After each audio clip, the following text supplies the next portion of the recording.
I'm going to talk about a delicate situation regarding the possible return of a key defensive veteran and the price tag attached to it.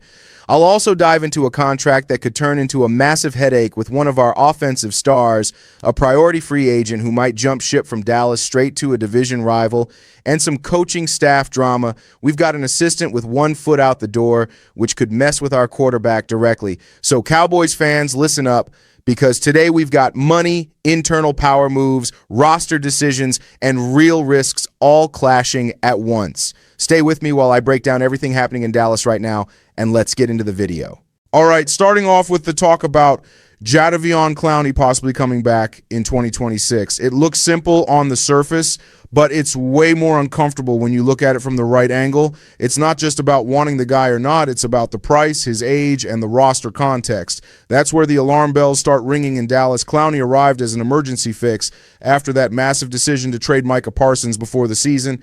In a spot where someone had to hold down the pass rush, he did exactly that. He started slow because he missed training camp, but once he found his rhythm, he became the best pass rusher on this team. He had 8.5 sacks on the year, 3 of them in the final game. Talk about a clear impact. His presence was felt. Beyond that, he was consistent against the run. Clowney has always been that guy who sets the edge and does the dirty work. No way is it a coincidence that the Cowboys made it clear publicly they want him back. The problem is that good production usually makes the conversation more expensive. John Machota kind of threw cold water on the hype by saying the return is on the fence. Clowney is an unrestricted free agent. He's turning 33, and he definitely boosted his market value with what he showed.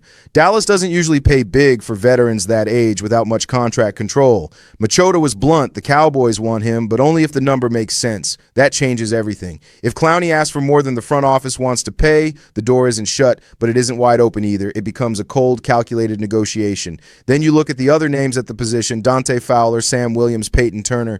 None of them are clear priorities or central pieces, but they all fit that classic Cowboys logic. If the price drops enough, someone might come back just because the roster is thin. This exposes the real hole here. We lack edge depth and a succession plan. We have zero margin to lose someone without feeling an immediate hit.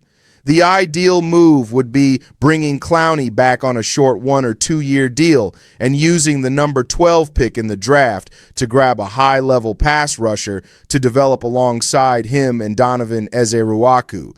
That would be building a defensive line with actual logic, present and future working together. But the ideal rarely happens as planned. If the money doesn't align, Dallas has to decide fast if they'll bet on the draft without a veteran leader or hit the bargain bin again. This decision matters because this defense can't take another season of winging it. Clowney was an anchor in 2025, but an old anchor costs a lot.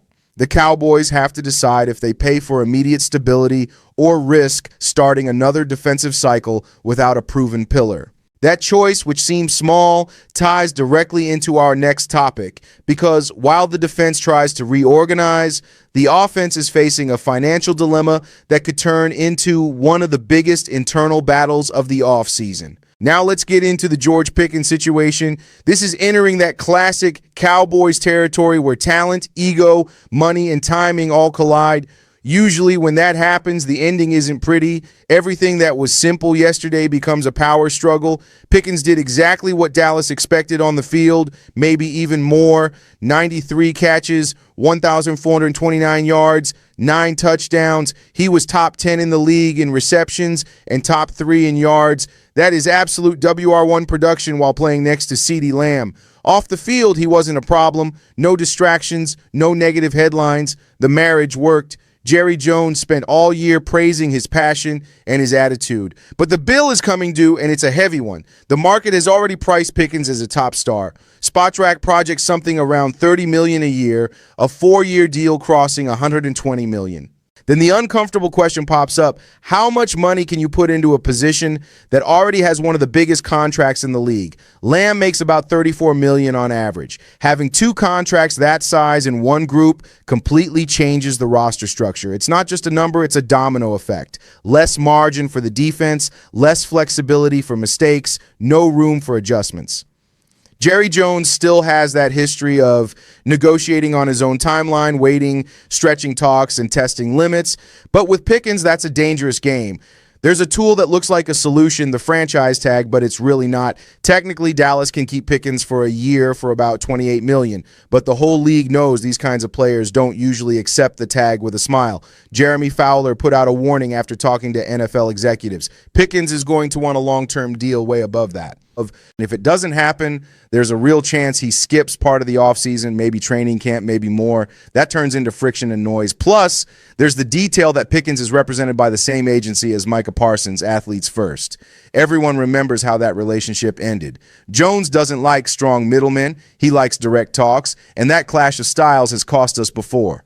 The good thing about the tag is it has a deadline, July 15th.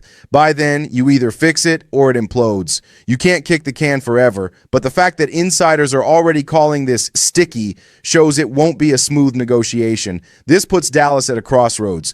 Either pay the price to keep an explosive offense and tighten up the rest of the roster, or push too hard and risk another public fight with a star. This franchise seems to attract those way too easily. Pickens wants to stay, the Cowboys want him to stay, but wanting doesn't sign contracts. Numbers do, attitude does, timing does. So far, everything points to this process testing the patience of both sides. When patience runs out, someone always gets hurt. This financial tension on offense just pushes the focus back to the defense, because while one side argues over millions, the other side still desperately needs practical solutions right now.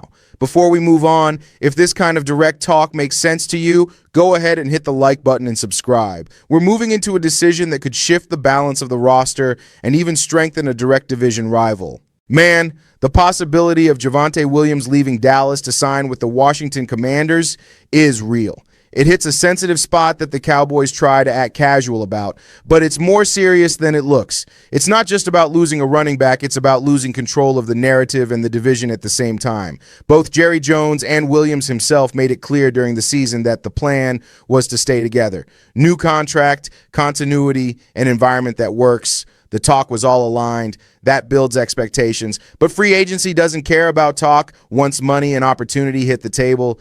Ryan Guthrie points to Washington as a likely destination with an estimated 3-year, $22 million deal. When you look at the Commanders, the logic is there. Jaden Daniels is on a rookie contract. They have tons of cap space and a clear need for a physical run game to protect their QB. Dan Quinn wants a tougher identity. Williams fits that perfectly. He's coming off a breakout year, over 2,200 yards, a high-impact grade from PFSN. He's a volume runner with power between the tackles who still helps in the passing game. He's exactly the kind of player that helps a young team avoid putting too much on the QB's arm. In Washington, the depth chart is literally begging for someone like him. Eckler, McNichols, and Chris Rodriguez are all hitting free agency. Krosky Merritt is the only relevant piece under contract, and while he's promising, he's not a proven starter. A Williams and Krosky Merritt duo would be a functional, complementary backfield. Dallas doesn't have that guaranteed for the future right now. On the Cowboys side, the belief is still that Williams stays. He's comfortable in the locker room and fits the system. But the difference here is the cap. Washington has a clear advantage. They can pay him without sacrificing other areas. They can offer a central role and immediate impact on a growing project. Dallas has to balance way too many checks at once, a needy defense, a potential massive wide receiver contract, pending edge decisions. It all tightens the margin. Losing Williams wouldn't destroy the offense, but it would open another hole to fix. Once again, it puts pressure on the draft or the second-tier market. Fans need to look at this without the romance.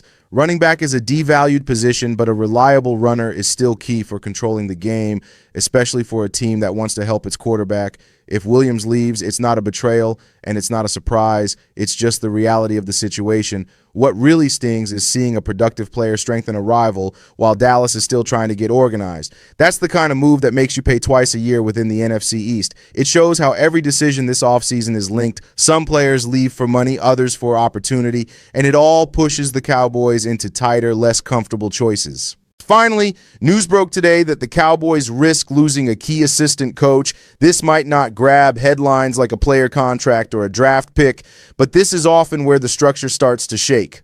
The Miami Dolphins being interested in Cowboys staff falls right into that category. It's not just one interview, it's a sign of being exposed. With Matt Eberflus out and Brian Schottenheimer still piecing together the defensive puzzle, any extra departure hurts. The initial news involves Carlos Polk, the assistant special teams coach. He's a league veteran, respected, and knows the daily grind. When a new head coach like Jeff Hafley starts looking at Dallas, it sets a precedent. Hafley isn't building a staff blindly. He's using old connections. That's where Steve Shimko's name starts gaining steam. Shimko was Hafley's offensive coordinator at Boston College. They have a direct relationship and built-in trust. Right now, he holds a sensitive job in Dallas as the quarterback's coach. Working directly with Dak Prescott isn't just a detail. It's one of the most delicate spots on the staff.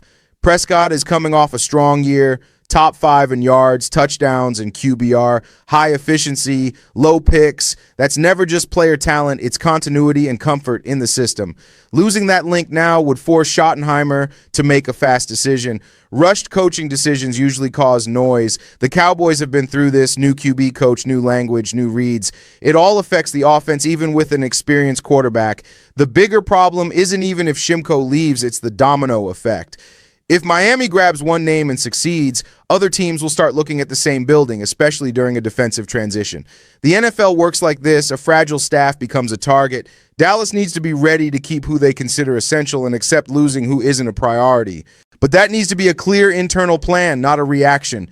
If Schottenheimer wants stability for Dak, keeping the QB coach should be a priority. The offense was the functional side of the team in 2025. Messing with that could cost more than it seems. These behind-the-scenes moves rarely make huge headlines, but they shape the season. If the Cowboys want to start a new defensive cycle without ruining what works on offense, they need to protect not just the players, but the people who keep things running every day. This rounds out an offseason that goes way beyond famous names. Silent decisions define our path, too.